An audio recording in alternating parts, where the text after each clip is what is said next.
Bismillahirrahmanirrahim.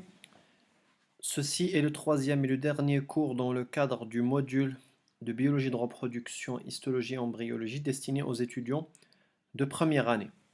Donc, il s'agit d'un cours sur la fécondation humaine qui est la résultante de la fusion des deux gamètes mâle et femelle, le spermatozoïde dont on a vu le processus de formation et de fabrication et aussi l'ovocyte dont on a vu le cours sur l'ovogénèse.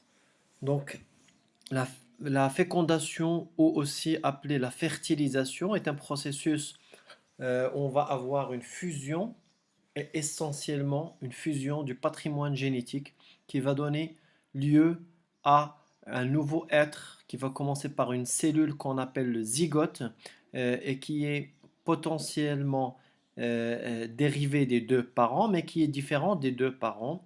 C'est pour cela que normalement on devrait parler plutôt de procréation et non pas de reproduction, puisqu'on ne reproduit pas un patrimoine génétique, ni celui de la mère, ni celui du père, mais un nouveau être vivant qui a hérité la moitié des caractéristiques génétiques du père et de la mère, mais qui est différent au moins partiellement des deux. Donc ça va aboutir à une cellule contenant 46 chromosomes, soit XX ou XY en fonction du sexe. Donc c'est la première cellule obtenue qu'on appelle le zygote. Il y a nutfatu al-amshaj, c'est-à-dire le gamète fécondé. La fertilisation comprend 4 étapes majeures qu'on va étudier aujourd'hui. Donc il y a la première étape qui est celle de la reconnaissance et le contact entre le spermatozoïde et l'ovocyte. Donc c'est une étape entre guillemets de contrôle de qualité. Ça veut dire contrôle de qualité essentiellement pour l'appartenance à la même espèce, c'est-à-dire il est impossible qu'un ovocyte humain accepte d'être fécondé par exemple par un spermatozoïde équin ou autre, puisqu'il y a des récepteurs qui vont permettre de reconnaître cette cellule gamétique en tant que cellule appartenant à la même espèce. Deuxième étape, c'est celle de l'entrée du spermatozoïde dans l'ovocyte, donc contrôle de la quantité, on va parler, et on va voir qu'avec un processus biologique très spécifique, il y aura une prévention de ce qu'on appelle la polyspermie, c'est-à-dire éviter d'avoir une fécondation d'un ovocyte par plusieurs spermatozoïdes, ce qui va donner un ovocyte fécondé, mais avec un patrimoine génétique de 63 ou voire de 92 chromosomes, ce qui est incompatible avec une vie et ce sont des fécondations pathologiques qui ne vont pas aboutir à une grossesse normale. Il y a la troisième étape, peut-être la plus importante, c'est la fusion des noyaux qu'on appelle l'amphixie, et donc une fusion, création d'un nouveau noyau. Et il y a la quatrième étape, celle de l'activation du métabolisme de l'œuf pour permettre par la suite le développement embryonnaire.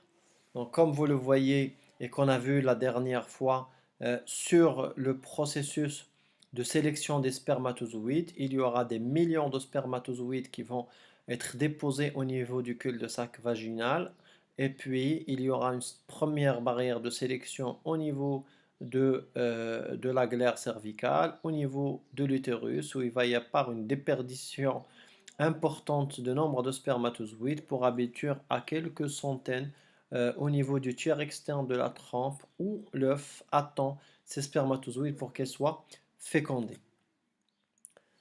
Donc, au cours de ce processus de fécondation, il y a bien sûr les phénomènes précédents qui sont très importants et qui vont conditionner la réussite de ce processus par le biais de la sélection de ces spermatozoïdes qui vont être de très bonne qualité et en général, la qualité de mobilité et la qualité de forme de ces spermatozoïdes traduisent la qualité aussi du matériel génétique transporté.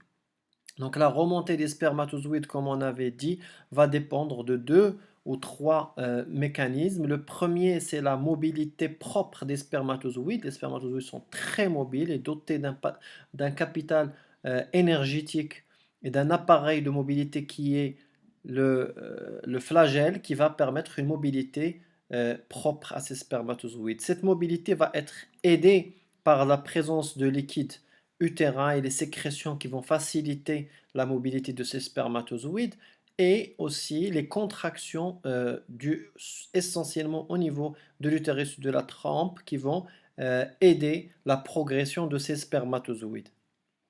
La glaire, elle a un rôle important, rôle de sélection, puisque les spermatozoïdes, puisque cette glaire est épaisse, elle va éviter le passage des spermatozoïdes anormaux, morts ou immobiles vers la cavité utérine. Deuxièmement, il va protéger les spermatozoïdes de l'acidité vaginale. Et troisièmement, il va permettre l'élimination de certains facteurs protéiques qui bloquait jusque-là l'activation de la réaction acrosomique. C'est ce qu'on appelle la capacitation et la décapacitation. Donc les spermatozoïdes, normalement, ils ont séjourné au niveau de l'épididyme et ils ont subi une action de décapacitation pour éviter la libération de ces enzymes sur les voies génitales masculines. Et lorsque les spermatozoïdes vont passer à travers la glaire cervicale, il y aura l'élimination de cette protéine qui a stabilisé la membrane acrosomique et ce spermatozoïde va être capacité, ça veut dire il est prêt à entamer la réaction acrosomique une fois il va être au contact avec l'ovocyte.